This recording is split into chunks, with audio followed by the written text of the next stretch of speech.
美國總統特朗普。各位，美國總統特朗普喺白宮就伊朗問題發表全國演講。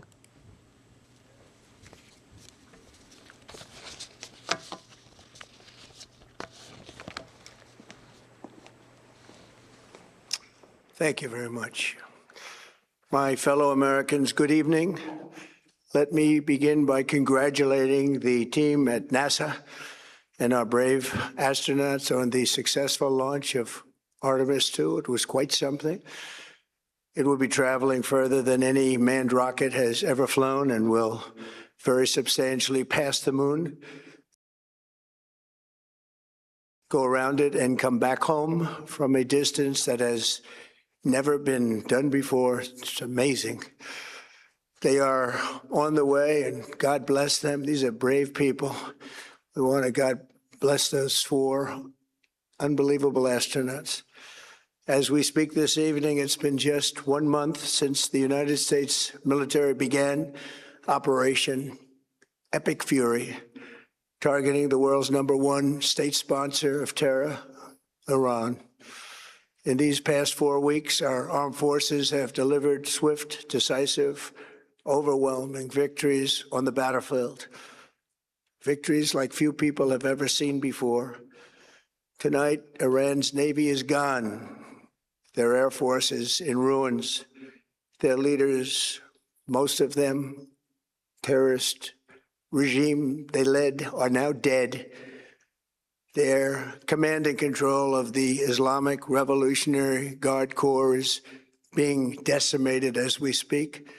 Their ability to launch missiles and drones is dramatically curtailed, and their weapons, factories, and rocket launchers are being blown to pieces. Very few of them left.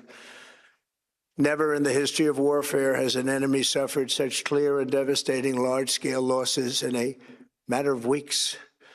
Our enemies are losing, and America, as it has been for 5 years under my presidency, is winning, and now winning bigger than ever before. Before discussing this current situation, I also want to thank our troops for the masterful job they did in taking the country of Venezuela in a matter of minutes. That hit was quick, lethal, violent, and respected by everyone all over the world. After rebuilding our military during my first term, we have by far the strongest military anywhere in the world.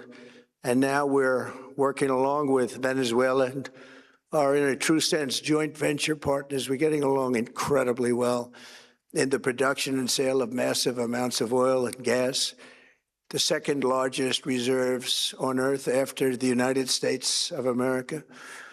We're now totally independent of the Middle East, and yet we are there to help. We don't have to be there. We don't need their oil. We don't need anything they have, but we're there to help our allies. Tonight, I want to provide an update on the tremendous progress our warriors have made in Iran and discuss why Operation Epic Fury is necessary for the safety of America and the security of the free world. From the very first day I announced my campaign for president in 2015, I have vowed that I would never allow Iran to have a nuclear weapon. This fanatical regime has been chanting death to America, death to Israel for 47 years. Their proxies were behind the murder of 241 Americans in the Marine barracks bombing in Beirut, the slaughter of hundreds of our service members with roadside bombs. They were involved in the attack on the USS Cole, and they carried out the countless other heinous acts, including the just horrible, bloody atrocities of October 7th in Israel, something that most people have never seen anything like it. This murderous regime also recently killed 45,000 of their own people who were protesting in Iran. 45,000 dead. For these terrorists to have nuclear weapons would be an intolerable threat. The most violent and thuggish regime on earth would be free to carry out their campaigns of terror, coercion, conquest, and mass murder from behind a nuclear shield. I will never let that happen. and neither should any of our past presidents. This situation has been going on for 47 years and should have been handled long before I arrived in office. I did many things during my 2 terms in office to stop the quest for nuclear weapons by Iran first, and perhaps most importantly, I killed General Qasem Soleimani in my first term. He was an evil genius, brilliant person, a horrible human being, however, the father of the roadside bomb, and he lived just horrible what he did. Iran would have been perhaps in far better, stronger position. Had he lived, we would have had probably a different conversation tonight. But you know what? We'd still be winning and winning big. And then, very importantly, I terminated Barack Hussein Obama's Iran nuclear deal, a disaster. Obama gave them $1.7 billion in cash, green cash, took it out of banks from Virginia, D.C., and Maryland, all the cash they had. He flew it by airplanes in an attempt to buy their respect and loyalty, but it didn't work. They laughed at our president and went on with their mission to have a nuclear bomb. His Iran deal would have led to a colossal arsenal of massive nuclear weapons for Iran, and they would have had them years ago, and they would have used them. It would have been a different world. There would have been no Middle East and no Israel right now, in my opinion, the opinion of a lot of great experts, had I not terminated that terrible deal. And I was so honored to do it. I was so proud to do it. It was so bad right from the beginning. Essentially, I did what no other president was willing to do. They made mistakes, and I am correcting them. My first preference was always the path of diplomacy, yet the regime continued their relentless quest for nuclear weapons and rejected every attempt at an agreement. For this reason, in June, I ordered a strike on Iran's key nuclear facilities, an Operation Midnight Hammer. Nobody's ever seen anything like it. Those beautiful B-2 bombers performed magnificently. We totally obliterated those nuclear sites. The regime then sought to rebuild their nuclear program at a totally different location, making clear they had no intention of abandoning their pursuit of nuclear weapons. They were also rapidly building a vast stockpile of conventional ballistic missiles and would soon have had missiles that could reach the American homeland, Europe, and virtually any other place on Earth. Iran's strategy was so obvious. They wanted to produce as many missiles as possible, and they did, with the longest range possible, and they had some weapons that nobody believed they had. We just learned that out. We took them out. We took them all out so that no one would really dare stop them. And their race for a nuclear bomb, a nuclear weapon like nobody's ever seen before. They were right at the doorstep. For years, everyone has said that Iran cannot have nuclear weapons, but in the end, those are just words if you're not willing to take action when the time comes. As I stated in my announcement of Operation Epic Fury, our objectives are very simple and clear. We are systematically dismantling the regime's ability to threaten America or project power outside of their borders. That means eliminating Iran's Navy, which is now absolutely destroyed, hurting their Air Force and their missile program at levels never seen before, and annihilating their defense industrial base. We've done all of it. Their Navy is gone. Their Air Force is gone. Their missiles are just about used up or beaten. Taken together, these actions will cripple Iran military, crush their ability to support terrorist proxies, and deny them the ability to build a nuclear bomb. Our armed forces have been extraordinary. There's never been anything like it militarily. Everyone is talking about it, and tonight I'm pleased to say that these core strategic objectives are nearing completion. As we celebrate this progress, we think especially of the 13 American warriors who have laid down their lives in this fight to prevent our children from ever having to face a nuclear Iran. Twice this past month, I have traveled to Dover Air Force Base And it's been something. I wanted to be with those heroes as they return to American soil, and I was with them and their families, their parents, their wives, their husbands. We salute them, and now we must honor them by completing the mission for which they gave their lives. And every single one of the people, their loved ones said, please, sir, please finish the job, every one of them. And we are going to finish the job, and we're going to finish it very fast. We're getting very close. I want to thank our allies in the Middle East, Israel, Saudi Arabia, Qatar, the UAE, Kuwait, and Bahrain. They've been great, and we will not let them get hurt or fail in any way, shape, or form. Many Americans have been concerned to see the recent rise in gasoline prices here at home. This short-term increase has been entirely the result of the Iranian regime launching deranged terror attacks against commercial oil tankers in neighboring countries that have nothing to do with the conflict. This is yet more proof that Iran can never be trusted with nuclear weapons. They will use them, and they will use them quickly. It would lead to decades of extortion, economic pain, and instability worse than we can ever imagine. The United States has never been better prepared economically to confront this threat. You all know that. We built the strongest economy in history.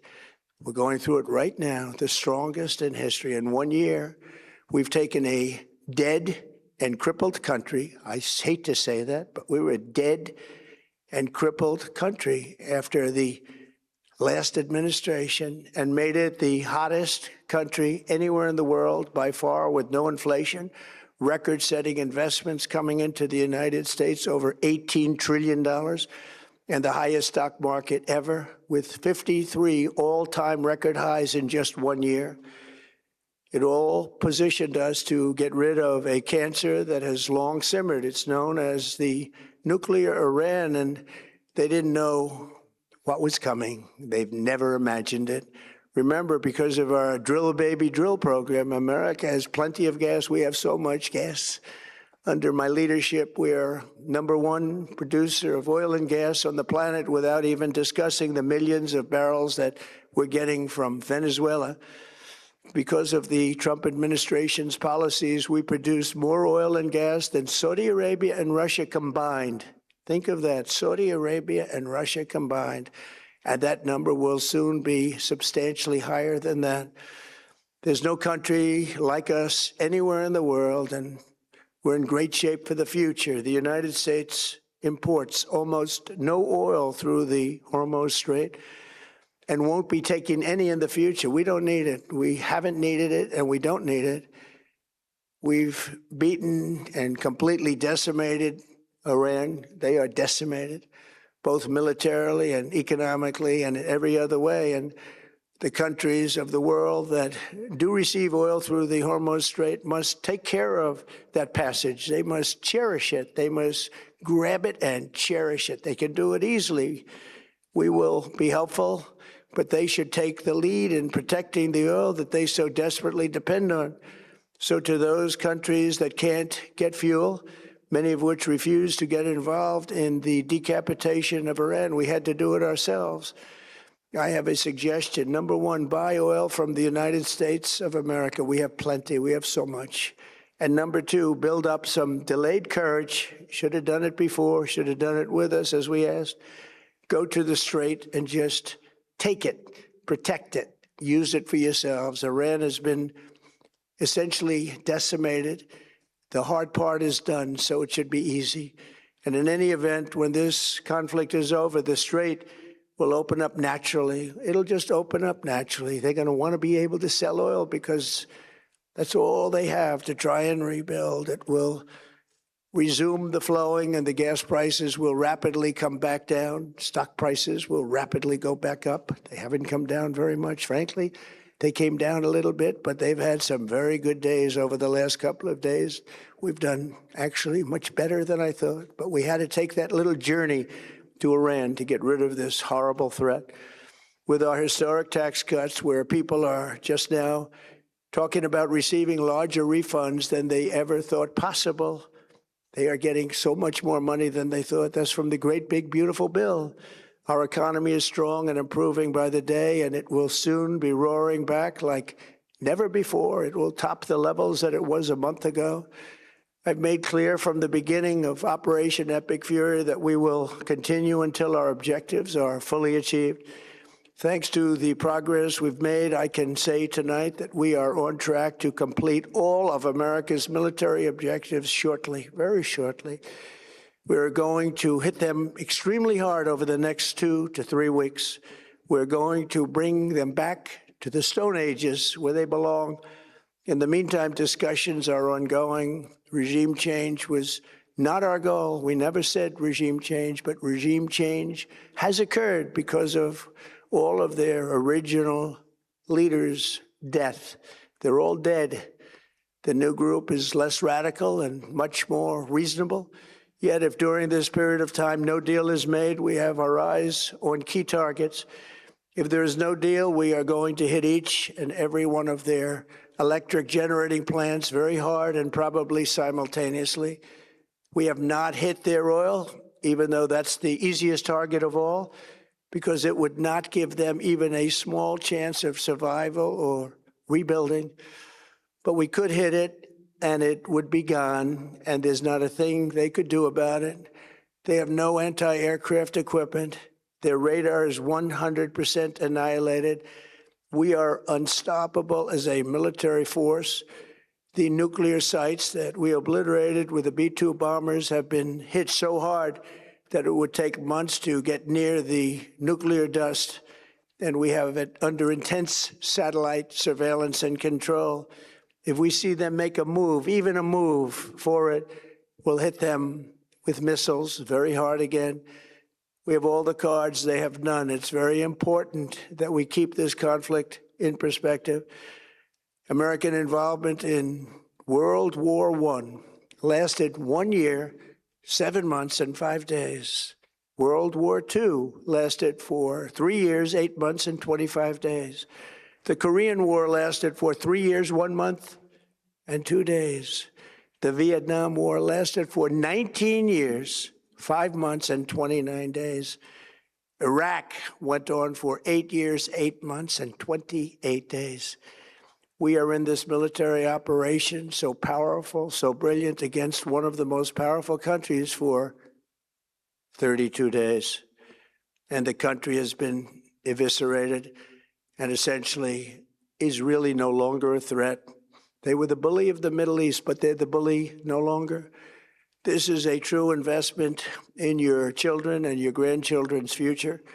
The whole world is watching, and they can't leave the power, strength, and brilliance. They just can't believe what they're seeing. They leave it to your imagination, but they can't believe what they're seeing, the brilliance of the United States military.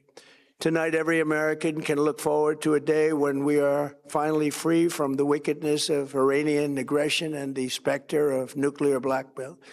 Because of the actions we have taken, we are on the cusp of ending Iran's sinister threat to America and the world. And I'll tell you, the world is watching. And when we do, when it's all over, the United States will be safer, stronger, more prosperous, and greater than it has ever been before.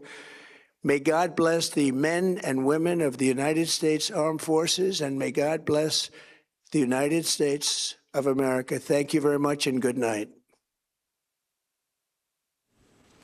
各位，美國總統特朗普就伊朗問題發表全國講話，話對於戰爭持續1個月，美國已經徹底摧毀伊朗水軍，佢嘅軍事能力亦都被嚴重削弱。喺佢嘅領導下，美國一直取得前所未有嘅勝利。伊朗對美伊兩國構成47年嘅威脅。特朗普話絕對唔會容許伊朗擁有核武，又批評奧巴馬任內推行同伊朗進行嘅核談判計劃，為自己推翻呢一個政策感到自豪。佢又話伊朗從來都冇打算放棄核武，佢嘅彈道導彈更加能夠威脅到美國嘅國家安全，但而家已經被摧毀。另外，佢又提到油價上升係完全伊朗嘅責任。美國而家係處於最好嘅經濟時期，美國擁有全球最多嘅石油產量，對未來係感到樂觀。亦都建議他國買美國嘅石油，又呼籲曾經唔支持佢攻打伊朗嘅國家，去到霍爾木茲海峽尋求重開霍爾木茲海峽。佢亦都提到未來2至3星期內將會加強打擊伊朗，話冇諗過實現政權嘅更替，但呢一個將會係無可避免。現場情況先睇到呢度，而家我哋轉睇下天氣。而家氣温係23度，相對濕度86%，紫外線指數係0.7，強度屬於低。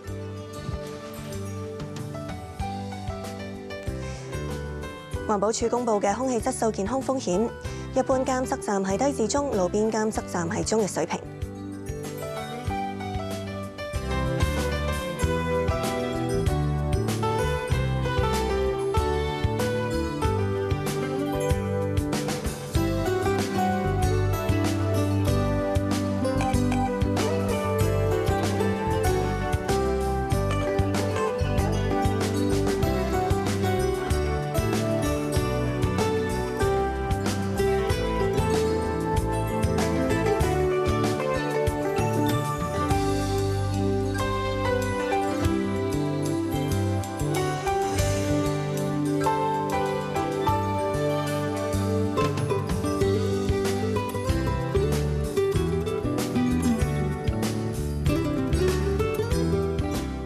先一些陣，轉頭返嚟有其他消息。